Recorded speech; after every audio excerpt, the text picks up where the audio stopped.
Welcome to Stronger Than the Story, Real Women, Real Overcoming.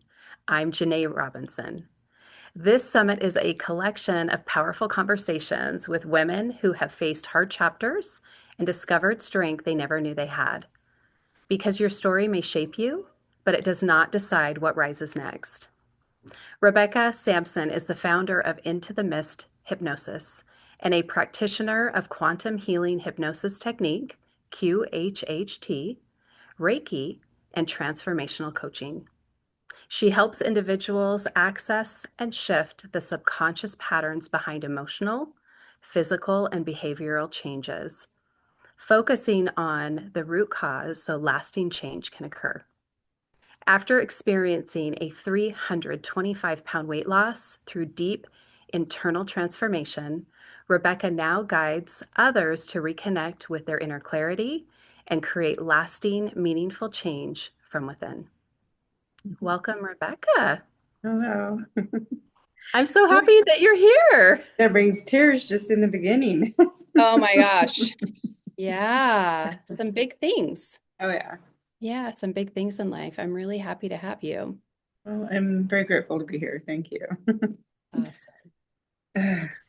Well, do you have your Kleenex handy? Actually, I'll be right back. Okay.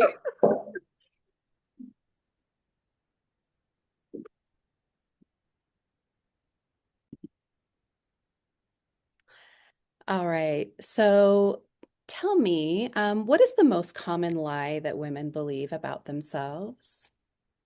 That one, that we're not worthy enough, that other people's perception of us is, more valid than what we see ourselves as.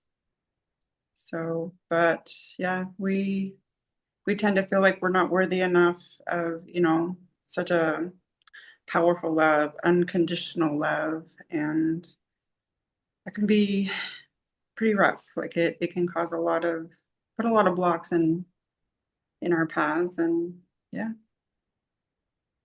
And that's what it is. That's what it's all about, right? Is we live in a universe of love. Like that is a universal law. yes, Love. love is so powerful, Yeah. and it's I don't know when we finally allow it to come in, it's just it's amazing. Yeah. I've been talking a lot about capacity, and I've realized I used to think that we'd have to go through these hard things, and that's what would, you know, we'd have to create this capacity to get through these hard things. And I realized that no, we create the capacity so we can have joy, Hmm. right? We can Yes. experience love. And man, just that little flip, it's Right. like, that's why I'm doing this. It's not because I want to do these hard things, but Hmm. it's because at the end of what I'm doing, there is this joy, there's this love that I get to Right. experience. And it's beautiful. I mean, that's how we strengthen, our heart is a big muscle, and it takes, going through contrast and different things in order for us to strengthen that muscle. And that means a lot of different things, but yes, it's transformational, it's painful, but yeah. Awesome. Thank you. Hmm. So you spoke about transformation. Hmm. What do women misunderstand about transformation? I get goosebumps even hearing you like that come, just roll off your lips. I'm like, oh, transformation. The misconception of it is that it's overnight because it is most definitely not overnight. I mean, we condition ourselves, we get all these belief patterns that it can come from the not feeling worthy and just all of those things, and so um it yeah um it starts to really dampen and take away from us. So sorry, Yeah, I got a lot it's like okay. It's all sorry, go right. ahead. Don't apologize. Transformation is It is a lot. There's a lot, and a lot of people have explained it as like an onion, peeling the layers back, or I've looked at it as letting things fall away that no longer serve us, Right. right? And yeah, it is a lot of work. Well, and with transformation, and that's why with the line of work that I do, it's getting to the core and getting to, the root of things that that have created the blocks and, the hurtful things in our lives. And, you know, it it takes time, but it also takes a lot of courage, but we have the strength to do it. Like we have unconditional love that gives us more of that courage. And the more that we're able to lean into that love and into that courage, the more, it helps us advance in it. I think so too. And I think that that's why coaching is so important, is because we really do need to surround ourselves with people that are going to help us go through, because we have to do the work ourselves. We can't, nobody else can do the work for us. But Right. when we have a coach that has gone through hard things, they've made it to the other side, Yeah. having that support system, even Mhm. friends or partners or relatives, anybody that you can hang on to. And I've even said, even if the only person you have is your therapist, that's a person. Yes. And so, having those people in place, so that when we feel like things are going sideways, when in Hmm. reality they're just lining up, um, we can have someone to lean on to give us those. You're really good with just being a gentle presence. Hmm. I mean, really good at being a Hmm. gentle presence. And you've called me out a couple of times, but it's in such a gentle way Hmm. and so profound. I'm like, oh my gosh, if she didn't say that to me, Hmm. I mean, what a gift. Oh, thank you. Yeah, yeah, I for appreciate sure. it. Well, and you're right, and I appreciate that so much. I mean, thank you. You having the compassion and having somebody understand, but also to hold that space. A lot of people will say, how can you stay calm through some pretty chaotic times? And I'm like, it's taken a lot of internal work. You have to really go within and be able to understand that at the end of the day, it's always, always, always about you and only you. You're the one who gets to decide how your day ends, how your day begins. I mean, yes, there's going to be a situation, but I mean, not a situation, but we have um, the reels, the stories of how our days play out. And so, yes, we get to choose. So yeah, at the end of the day, it is always about us and, you know, going within and keeping that peace and always having the gratitude for, all the experiences that we have, even when they're not so fun. Right, right. Yeah, for sure. Yeah, a So, lot of experiences are not that fun. no. But when you get to a point where you're aware enough to where Hmm. you can actually see yourself reacting or responding, or you can see the game that is being played, it's Hmm. kind of funny. It can be, yes. Yeah, it can be kind of funny where you sit there and go, "Oh yeah, of course, this is what's happening right now." Right. And and we go through stages. I know there was a time when it was like, I can't do this at all. Then there was a time where it's like, okay, I'm going to try to do this, but I've got to take care of myself. So I would remove myself often because I needed to take care of myself. And then Right. it got to where I could see what was happening and it was just funny. Hmm. And then I got to a place where a whole new language starts to arrive. Hmm. And I could stay and I could just shift through and get out of the entanglements that Hmm. were showing up. And so, yeah, there's all these little steps. Yes. Yes, for sure. I mean, absolutely. We have to step out and look from a different perspective. Because when we're in the actual storyline, sometimes it's hard to kind of see to navigate through it. But we do need to take a step out, and breathe and see what's going on, But yeah, absolutely. Awesome. So, what is one truth about healing that most people don't talk about? The pain. The Mm. pain. I mean, there's, when it comes to trauma, no matter what that trauma looks like for people, for others, everybody's trauma is different. But a lot of the patterns, the beliefs, is we're supposed to bottle things up and we're not supposed to feel anything. We're just supposed to act and just not stop and think, and be there for ourselves and show up for ourselves. So, it starts to take away from that. So, the when it comes to the pain,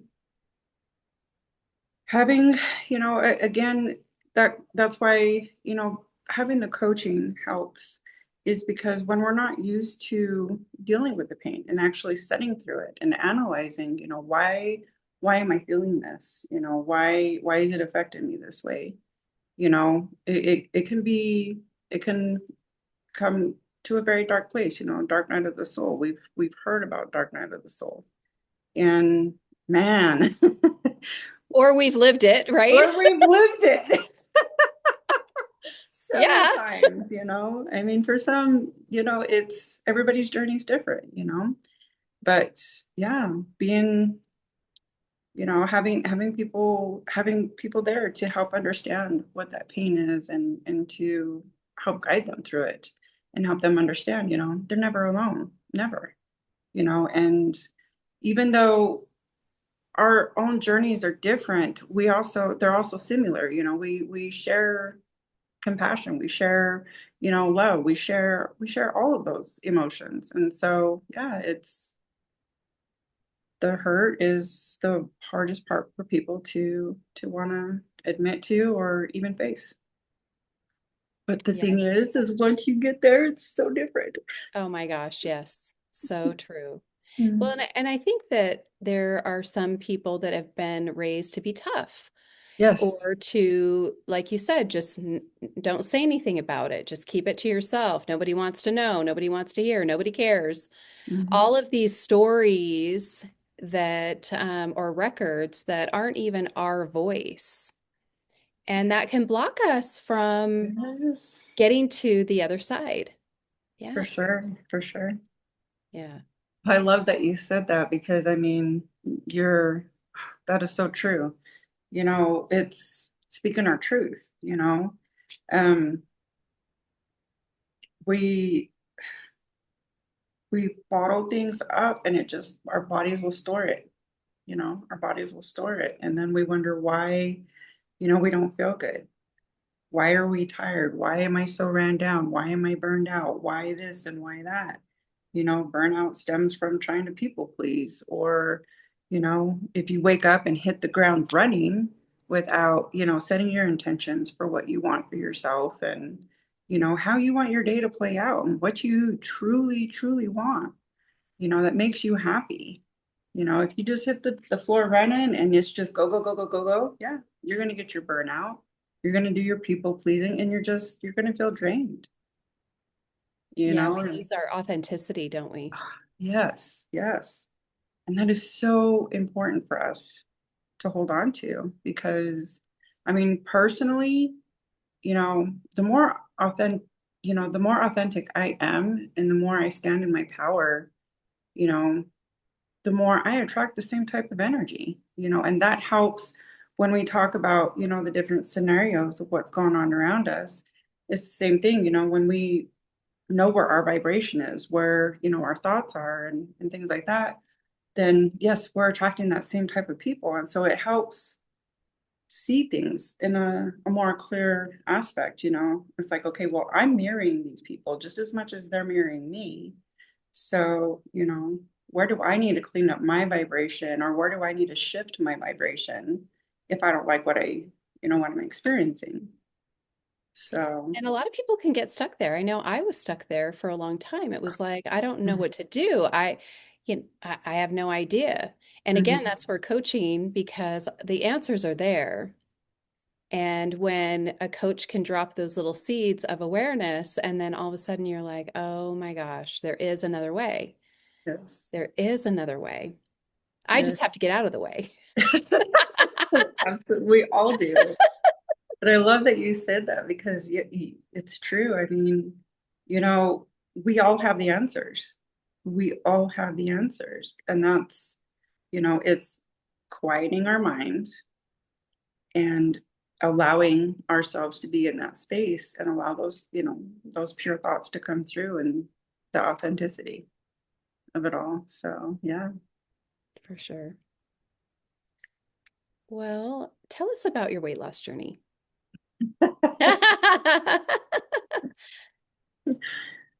Oh, well, where do you want to begin? Wherever you want. It was your journey. So, where, how about at the beginning? At the beginning. Well, with my weight loss journey, you know, we talk about paths and we talk about journeys. And, for me, it has become a complete journey for sure. Um, my highest weight, being at 500 pounds, I was, I was lost. Like we talk about, getting stuck and, feeling stagnant or not knowing what direction and, feeling very heavy from, different aspects of different people's opinions and, things like that.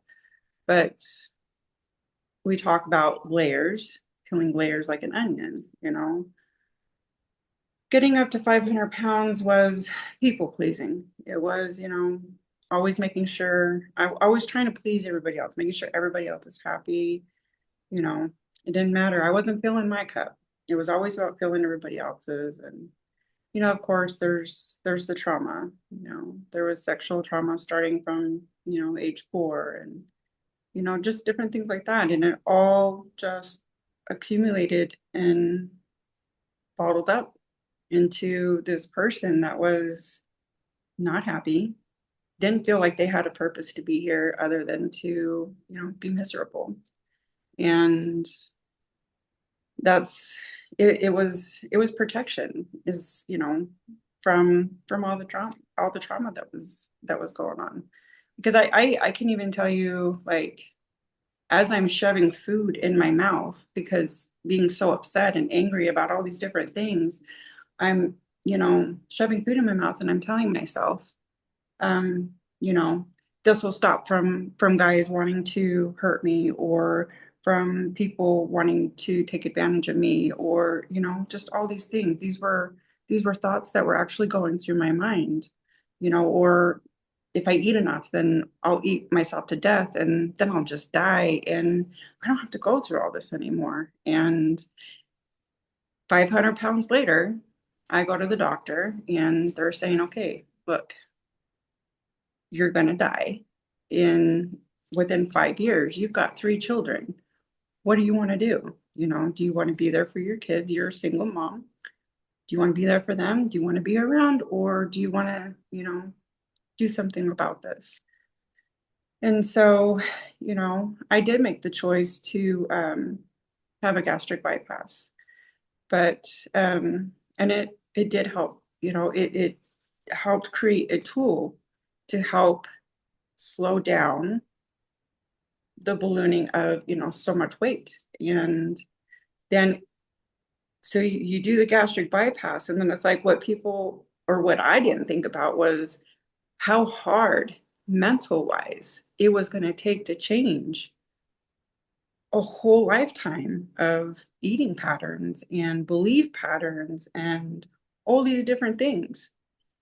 Whoa, that was a whole new journey, you know? And then you have to learn nutrition all over again because your body doesn't absorb nutrition like it used to, and just all these things. And so then it's like, okay, there's that part of it. And then it's, hypnosis comes in and starting to learn how to change my mindset and how to be able to heal because we can move past, I mean, we can move through life without, so many different, like, we can pacify things enough to move forward, but until we actually heal from them, they're going to come back, and it's the same thing, same scenario. I can go get a gastric bypass, I can go have whatever procedure done, but is it going to work unless if I put the work in with it as well? You know what I mean? And so, yeah, that was where the true journey began. Everything just started to come together. It's like, okay, well, you got to relearn everything, and so it was about getting to the root of why I was feeling, why I allowed people to take so much space in my head, why I allowed them to keep coming back, even though the hurt was done, like the actual physical part was done. Why was I still allowing them to take up mental space? Why was I still allowing them to take away my present time? And so learning how to detach from all of those was phenomenal. That gave me a lot of peace, and continues to give me peace because I mean, it's a whole lifetime, you know? And so yeah, it's not just taking little pieces, and saying, okay, well, that's done. You really have to dig in and dive deep, in order to get the true, authentic healing that you truly deserve.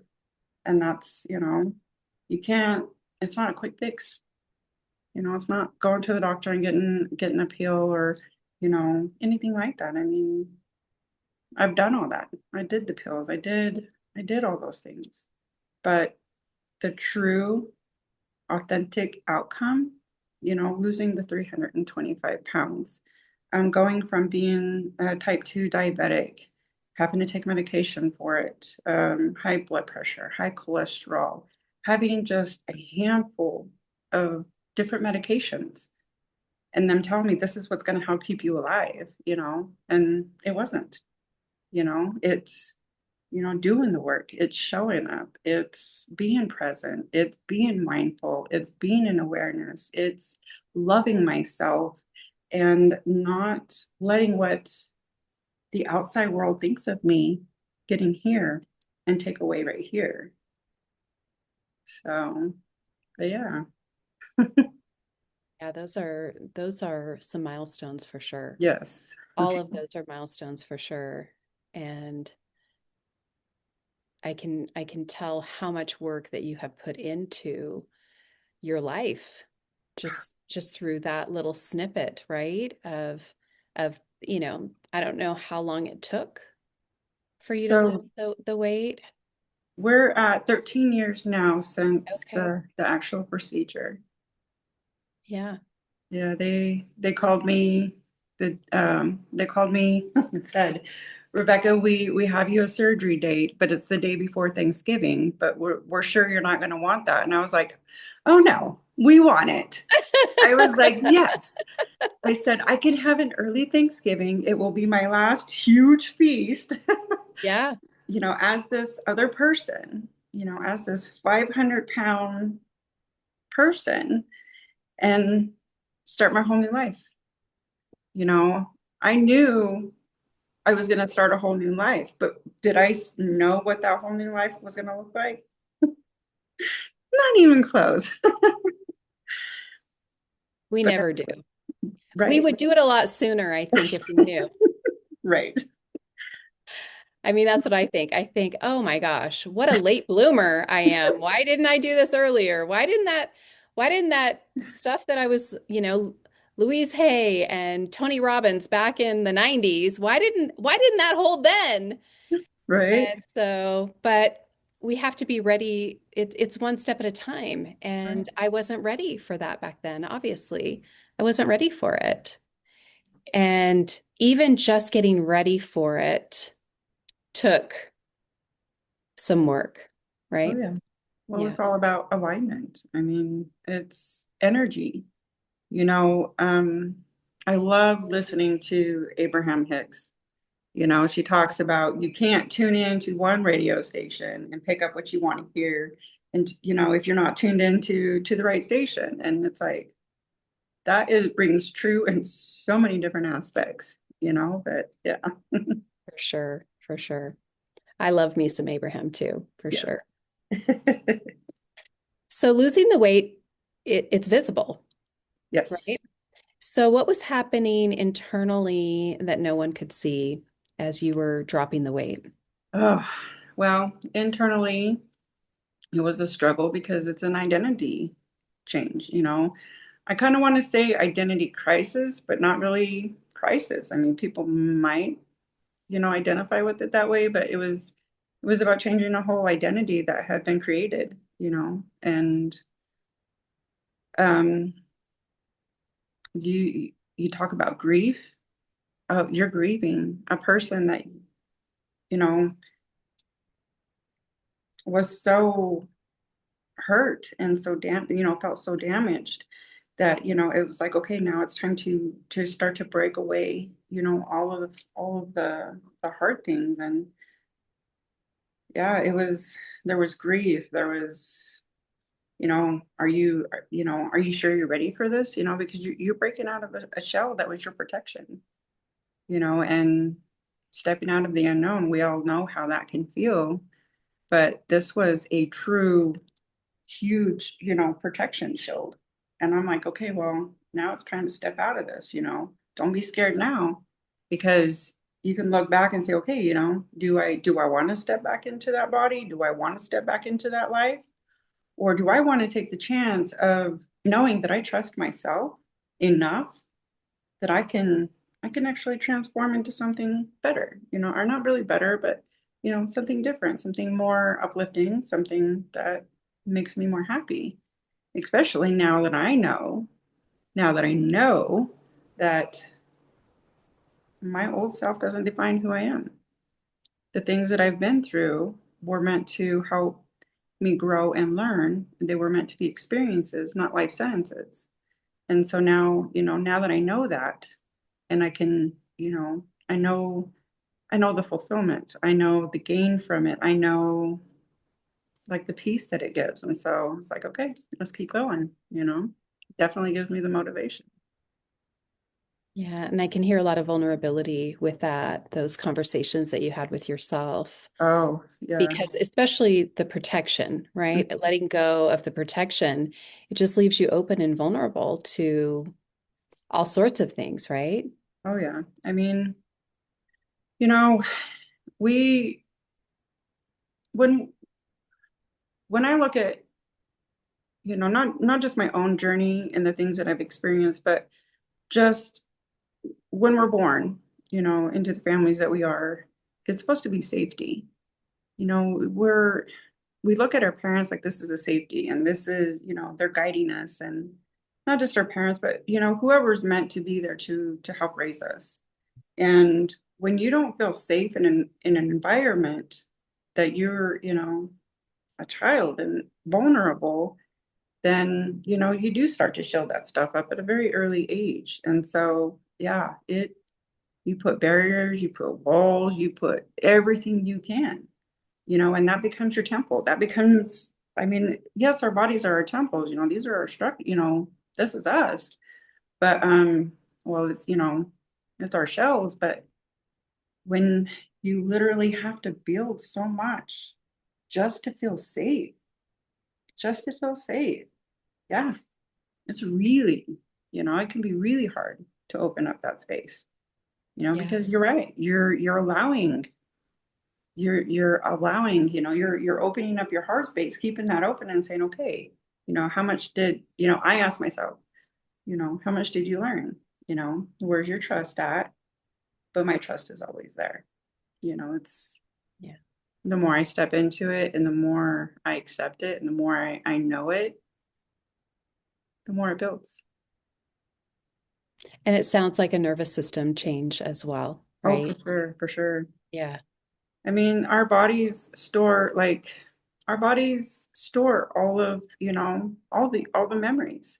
It's and that's one thing I look at our bodies as a sensory system, and most of us I believe do, once we get to that understanding, because I mean it goes back to illnesses, um, when we're sick, there's a reason, it's like, okay, well, what's the reason? Where do I, what am I doing? Where am I at? And then it's time for us to check in with ourselves and see, what's going on around us, in our universe. And I'm happy you brought that up because as a child, I had a lot of sore throats, strep Mm-hmm. throat, sore throats. I'd have a ton of laryngitis to Mm-hmm. where I would lose my voice. I couldn't Yes. talk. Mm-hmm. And I worked as I got older and married and whatever, had children, I worked at Geico Mm-hmm. in their call center. And if I lost my voice, I couldn't work, right? I had to Mm-hmm. talk on the phone, so I couldn't work. And I had a great um, manager, and like she taught me about zinc and echinacea and all the things, and that would help.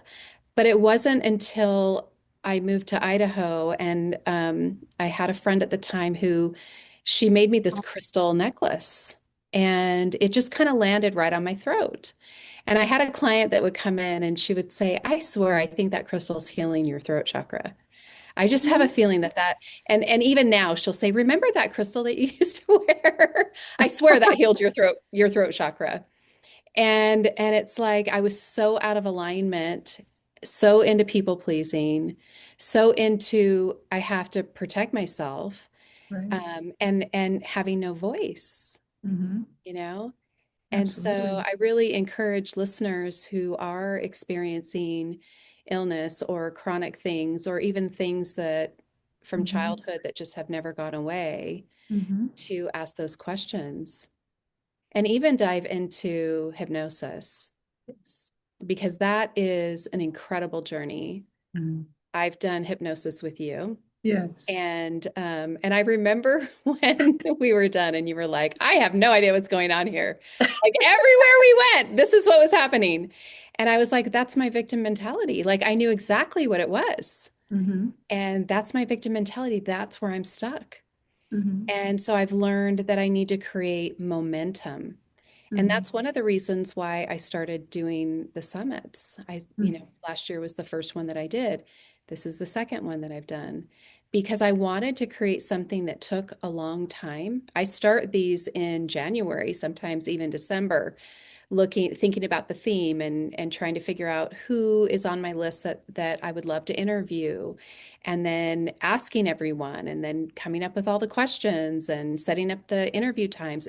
It's a process. There's a whole process that goes into it, Mm-hmm. but it's something that I can see myself through, Right. from start to beginning, and create this momentum.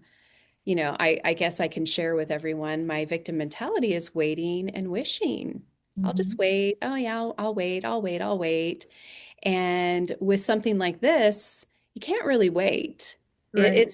You get the momentum going and it's going. Mm-hmm. And so yeah, the hypnosis is an incredible part to really dig into finding out what patterns that you hold. Yes. So I wanted to ask you, kind of back to the weight loss journey, Okay. what surprised you most about your own strength during that time? About my own strength, that it wasn't just about willpower and discipline, that it was about, believing in myself. Growing up, I didn't feel, I didn't get the kind of attention that I felt I needed. And so I always felt like I was never seen, never heard, never, all these things. And so I let those really take a lot of space. And so um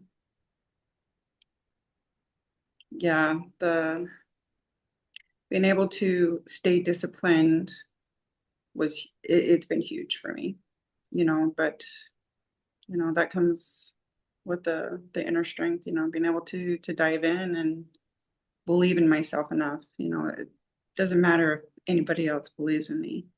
I've had to learn that I'm I'm the main one, Yeah. and the more that I believe in myself, the more the rest is just going to fall away, whatever my belief patterns may have been in the past, the more that I believe in myself, the more I continue to grow and move forward.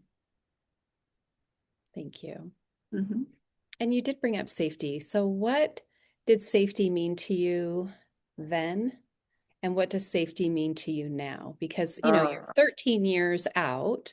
right. So, there has to be something there that we want to hear. When it comes to safety, um,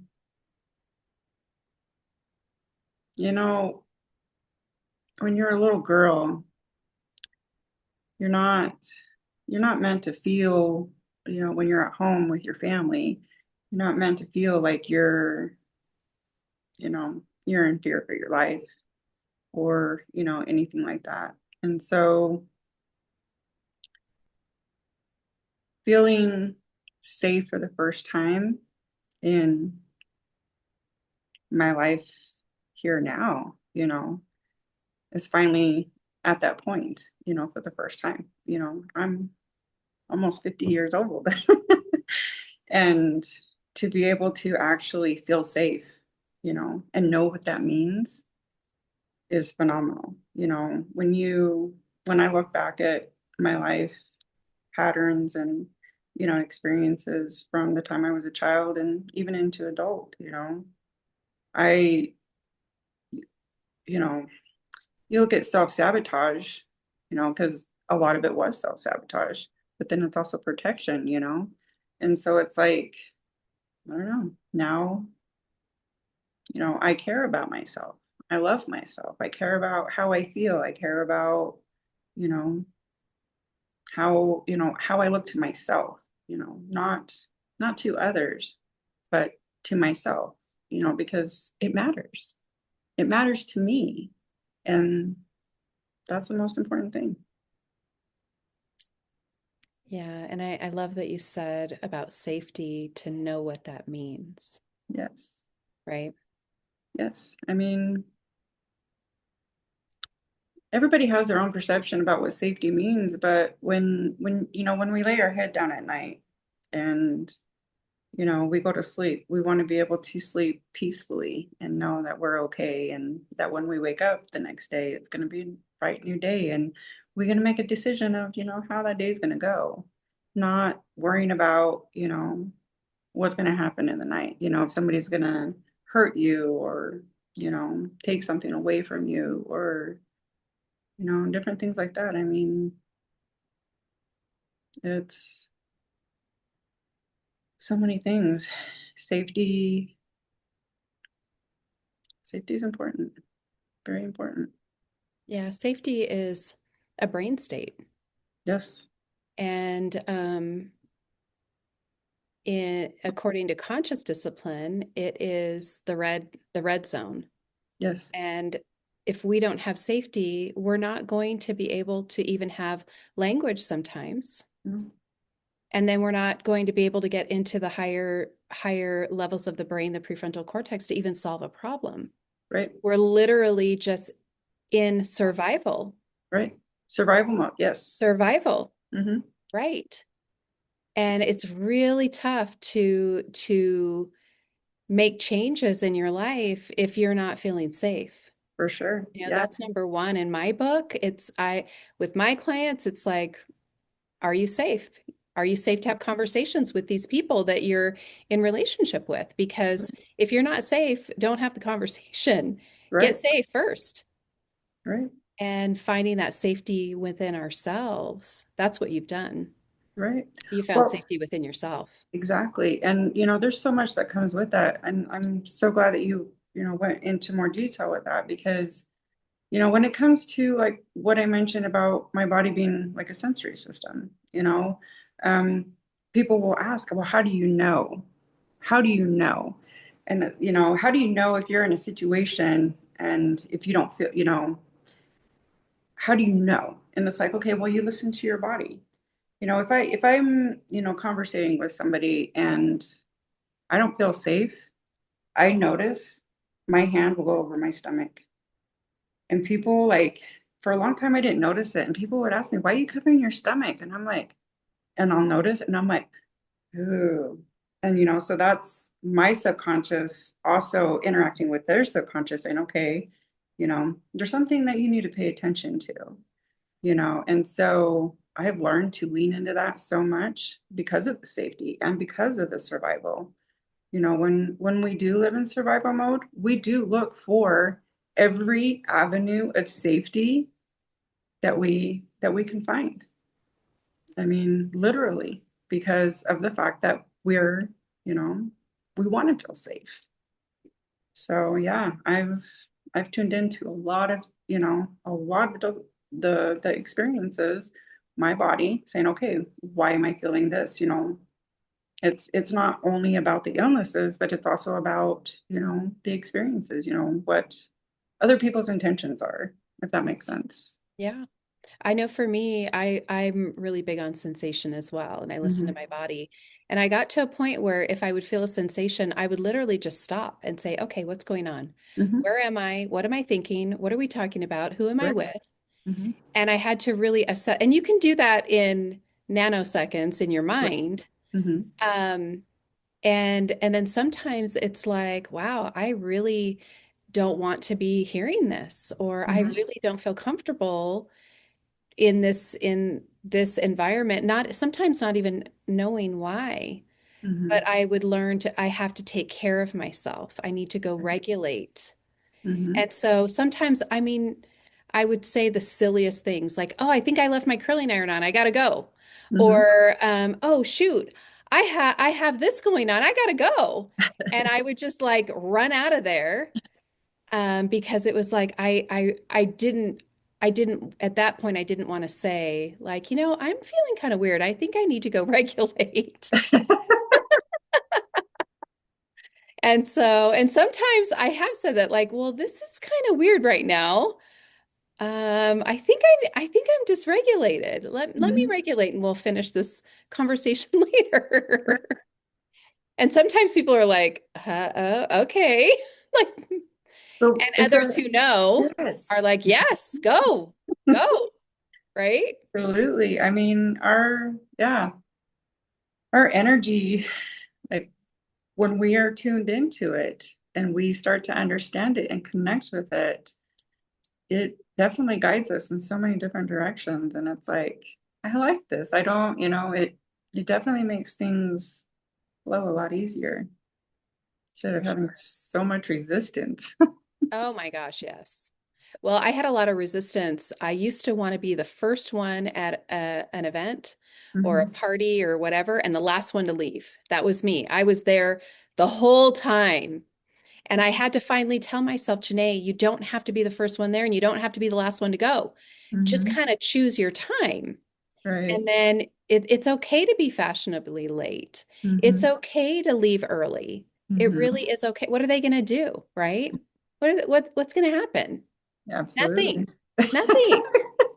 So take care of yourself. And so Exactly. I have a little checklist before I go places because even an exit plan, Mm. I've started creating an exit plan because things can escalate and you don't expect it, Right. but it can. But it's that safety of I want to feel safe. And Hmm. sometimes the exit plan is going to keep me safest when we Absolutely. have the option. As Hmm. children, it's so tough. Yes. There is often no exit plan. Right. And yeah, that's so true. I mean, children, I mean, especially, yeah, when I was raised, it was like what we said, well, children were meant to be seen and not heard was a big thing in my childhood. So when we do talk about the throat chakra, it's like, yeah, that sounds very familiar, and I even notice now when I get around certain others, if their throat chakras are blocked, I have a hard time. Like I'm over there like not blocking my energy, but I'm like, hey, I don't want to pick this up. I don't want to feel this. And I'm like swallowing it. I'm like, okay, I gotta go. I gotta go. Yeah, sometimes I'll start coughing, like, what's going on? Like, I need some water, right? And yeah, it's interesting. So interesting. And I also encourage everyone who's listening, if you have children or grandchildren, really teach them that it's okay to take care of themselves, have a place in your home. I have a cozy couch for my grandchildren. So when they're there, if they get dysregulated and they need a break, they can go over to the cozy couch. And you can tell they're young. They're 4.5. Mhm. So when they leave the room, I know that they're leaving the room and I can tell that they're dysregulated. And usually I just give them a minute Mhm. and let them figure out where it is that they need to go. And one time, one of them, it was so funny because it is in a different room and it's in my office, which is right Mhm. off the kitchen and the living. Like my house is really small. You've been there, so you know the office. And so one of them got dysregulated, was marching over to the cozy couch, opened up the office door, and walked in, closed the door, then opened the door, turned on the light, and then closed the door and then opened the door again and then went and sat on the couch. Like this one had to, it was like, well, wait a minute. I'm in here alone. Oh, it's dark, right? All these awarenesses were going in. And it was so hilarious because it was quick. But that child is learning how to take care of themselves and Mhm. how to be able to regulate and how to breathe and how to talk about it afterwards. And so Mhm. I just encourage parents, grandparents, aunts and uncles, neighbors, whoever to learn these regulating techniques and pass them on to the children in our lives that we, Mhm. obviously talk to the parents about, we're not just going to go and train somebody else's children, but Right. Mhm. um, but those tools are so important. So important. So important. Yeah. I And when know, you see it in action, it's just hilarious. right? I know, growing up, if, just being able to have that space would have been obviously so different, And when I look at, my kids, I'm like, oof, I'm so sorry. But, just seeing how they adjust like differently in their lives and, you know, um, creating their safe spaces and different things. But yeah, it's being there for our children and grandchildren is definitely important in helping them feel safe, making sure that there is a safe environment. I think so too. And I love that, I apologize to my children too, because I was raised in a very um, Mhm. different environment than my children are raising their children. I raise my children the same way. And I'm Right. just like, oh gosh, how many times do I have to apologize? Hmm. But I'm learning a new language. I'm learning to shift because that's what Hmm. I have to do. I have to break the pattern, or Right. they're breaking the pattern, or the grandchildren, somebody has to break the pattern. It might as well be you. Right. It might as well be you.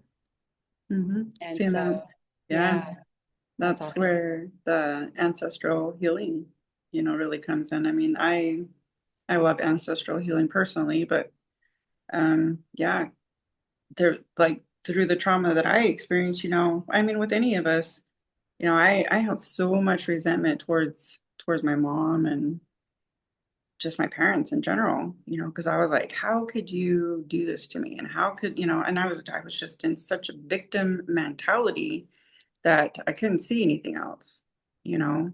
And so, one thing that came through when I started studying hypnosis was, you know, you can, how does it go with our, um, they did the best with what they had, you know. And so when I started to learn what that truly meant to myself, you know, they did the best with what they had. So just like you and I, you know, we raised our children the same way with what we knew. And now, you know, it's like, okay, well, if I could go back and do it all again, dude, I totally would. Oh, You yeah. know, but at the same time, it's like, you know, we all chose the experiences that we have. And so we're doing exactly what we're meant to do. You know, it's just we get to choose how we do it and, you know, all that stuff. So, And I heard this in a mhm. coaching call, and I use it often in my coaching and in my own life. And I say, how can we just move the needle forward? Mm, Every day, can we just move the needle forward? It doesn't right, have to be big. It could just be taking care of your nervous system. It could just be doing a meditation. right, It could be one step, one phone call, one text, whatever it is. And then at the end of the day, when we assess, we can say, maybe I didn't do a lot today, but I did move the needle forward, right. right? It Hmm. doesn't have to be big. Right. Absolutely. And that is very important. And, you know, just you saying that right now, it kind of took, you know, a little bit of weight off me right now, you know, because that's absolutely right. We put so much weight on ourselves and we're like, man, I didn't get enough done. And it starts to bog down our energy and we don't realize that because it's just like, you know, we get so wrapped up in our daily lives.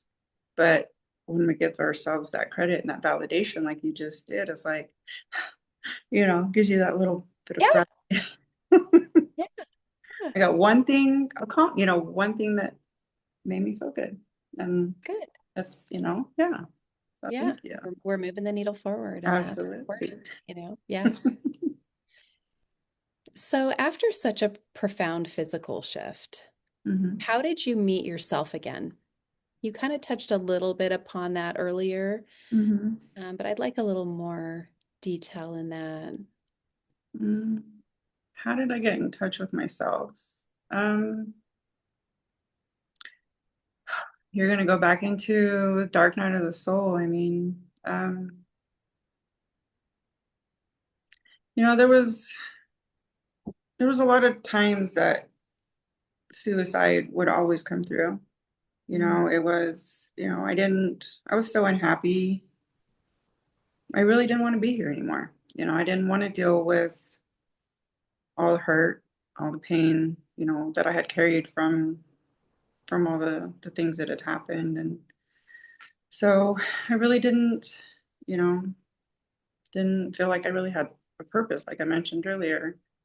So as I started to, you know, shift, you know, realizing that there was a lot of, you know, different shifting going on. It's like, you know, yes, we talked about the identity shift, you know, we're changing into a whole different person, but you know, there was other things happening. You know, there was my abilities, you know, my psychic abilities, mental, whatever, however you identify with them. You know, I started having things start to happen in my awareness that I'm going, what is going on? Am I losing my mind?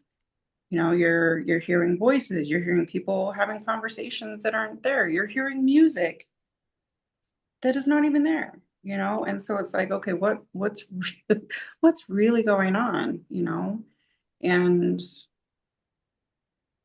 so it was more about diving in, you know, going, okay, well, am I crazy, or you know, what's really happening? And so I would talk to my daughter and she says, Mom, you know, it's time for you to start looking at, you know, going within, start to look at, you know, what it's like to tap into your abilities and find out why these things are starting to come through. And so I did. Well, that meant meditating. And she would tell me, you need to, you know, start doing meditation, start doing guided meditations. Meditation, just listening to like a meditation music, I was like, okay, I can try that. And then when she said guided meditations, I was like, forget it. I'm not even going to be able to do that. But that's actually one of my favorites. It really helps you get to that mindset, into the in between. It's in the in between. I mean, you're not all, out in the chaos and the hustle and bustle of everything that's going on, all the chatter, and right in the theta stage, you're not quite asleep, but you're in the in between, and that's where our messages come through. And so when I start to learn that, I'm like, okay, because then that's where our safe space is. That's where everything starts to, we are able to start being creative. That's where we're, are more creative, that's where our authentic, our authentic selves are, and so I started diving more into that. I was like, okay, well, this is where I feel safe. This is where I'm happy. This is where I feel love. This is where I feel warm. This is where, I'm cozy. It's not out wondering, worrying, controlling, anything like that. It was right here the whole time, the whole time. And so, yeah, the more I dive into that, the more I care about how I feel, the more it motivates me to continue to do that.